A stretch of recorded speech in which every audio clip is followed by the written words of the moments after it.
নমস্কার, দীপা স্টার্লিং চ্যানেলে আপনাদের সবাইকে স্বাগত। আজকে বাঙালির খুবই পছন্দের জলখাবার সাদা আলুর তরকারি আর ফুলকো ফুলকো লুচি আমি বানাবো। আপনারাও পয়লা বৈশাখের দিন বানিয়ে নিতে পারেন এই লোভনীয় জলখাবারের রেসিপিগুলো। চলুন দেখে নেওয়া যাক এই রেসিপিগুলো বানানোর ভিডিওটা। প্রথমে লুচি বানাবার জন্য ময়দাটা মেখে নেব। 2 কাপ ময়দা নিয়েছি। দেব হাফ টেবিল চামচ জোয়ান। জোয়ানটা না চাইলে নাও দিতে পারেন। ময়নের জন্য দেব 2 টেবিল স্পুন রিফাইন্ড অয়েল। সাথে দেব হাফ চা চামচ নুন, হাফ চা চামচ চিনি। এতে লুচির স্বাদটা ভালো হয়। যদি আটা দিয়ে বানান তাহলে চিনি দেওয়ার প্রয়োজন নেই। সব কিছু ভালো করে মিশিয়ে নেব। এবারে দেব 2 টেবিল চামচ টক দই। দইটা রুম টেম্পারেচারে রাখা ছিল। দই ব্যবহার করলে লুচিটা ভালো হয়। দইটা দেওয়ার পর ভালো করে কিছুক্ষণ মেখে নেব। এবারে 1 গ্লাস কুসুম কুসুম গরম জল নিয়েছি। জলটা একটু একটু করে দিয়ে মেখে একটা ডো বানিয়ে নেব। ডোটা খুব বেশি শক্ত হবে না, আবার বেশি নরমও হবে না। জলের পরিমাণটা এমনভাবে দিতে হবে ডোটা যেন বেশি শক্ত না হয়, আবার বেশি নরমও না হয়। আঙুল দিলে যেন আঙুলটা ডুবে যায়, এইরকমভাবে ডোটা বানাতে হবে। ময়দাটা ভালো করে মেখে নেওয়া হয়ে গেল। এবারে 15 মিনিটের জন্য ঢাকা দিয়ে রেস্টে রেখে দেব। এবারে আমি আলুর তরকারিটা বানাবার জন্য কড়াইয়ের মধ্যে দেবো রিফাইন্ড অয়েল। এই রেসিপিতে তেল খুব বেশি দেওয়ার প্রয়োজন হয় না। দিলাম 1 ছোট চামচ কালো জিরে আর দেব 2টো কাঁচা লঙ্কা চেরা। একটু ভেজে নেব। ফোড়নে কালো জিরের পরিবর্তে 5 ফোড়নও অনেকে দেন। কালো জিরের সাথে কাঁচা লঙ্কা ফোড়ন দিলে খুব সুন্দর গন্ধ ওঠে। কাঁচা লঙ্কার কালার চেঞ্জ হয়ে গেছে। দেব ছোট ছোট করে টুকরো করে রাখা আলু। স্বাদ মতো নুন দেব। হাফ চা চামচ দেব চিনি। একটু ভেজে নেব। আলুটা একটু ভেজে নেওয়ার পর ঢাকা দিয়ে দেব। এতে আলুর গায়ে যে জলটা আছে সেটা বেরিয়ে আলু কিছুটা সেদ্ধও হবে আর কিছুটা ভাজাও হয়ে যাবে। লো ফ্লেমে 5 মিনিট রান্না হওয়ার পর ঢাকাটা খুলে আমি আলুটা আরও কিছুক্ষণ ভেজে নেব। খুব বেশিক্ষণ ভাজবো না।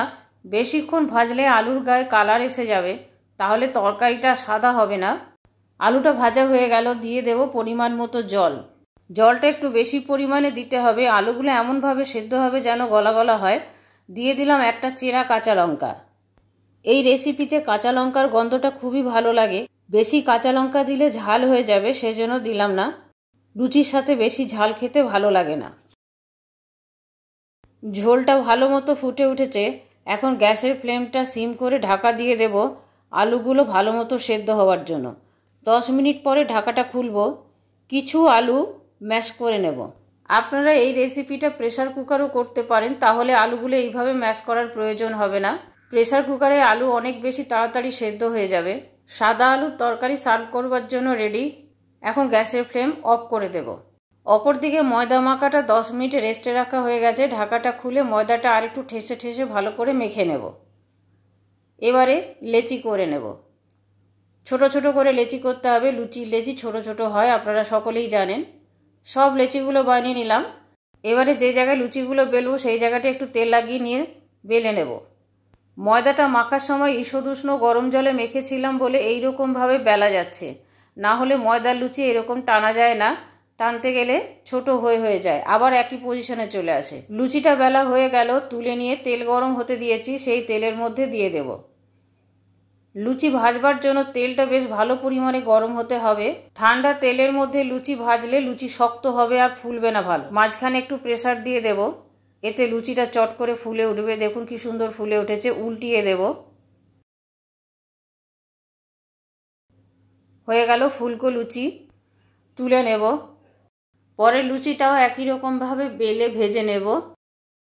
এই লুচিটাও দেখুন খুব সুন্দর ফুলেছে। তুলে নেব। সব লুচিগুলোই এইভাবে ভেজে নিয়ে ফিরে আসছি। লুচিগুলো ভাজা হয়ে গেছে। এই ফুলকো ফুলকো লুচি সার্ভ করব মিষ্টি আর সাদা আলুর তরকারির সাথে।